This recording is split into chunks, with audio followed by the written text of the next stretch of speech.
شروع اللہ کا نام لے کر جو بڑا مہربان نہایت رحم والا ہے۔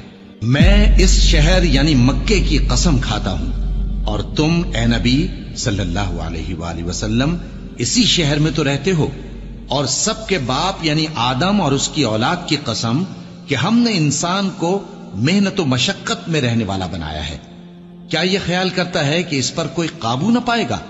کہتا ہے کہ میں نے بہت سا مال برباد کر دیا۔ کیا اسے یہ گمان ہے کہ اس کو کسی نے دیکھا نہیں؟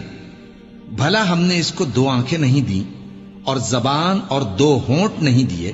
یہ چیزیں بھی دیں اور اس کو خیر و شر کے دونوں رستے بھی دکھا دیے، مگر یہ گھاٹی پر سے ہو کر نہ گزرا۔ اور تم کیا سمجھے کہ گھاٹی کیا ہے؟ کسی کی گردن کا چھڑانا یا بھوک کے دن میں کھانا کھلانا، کسی رشتہ دار یتیم کو یا مٹی میں پڑے کسی نادار کو۔ پھر ان لوگوں میں بھی شامل ہوا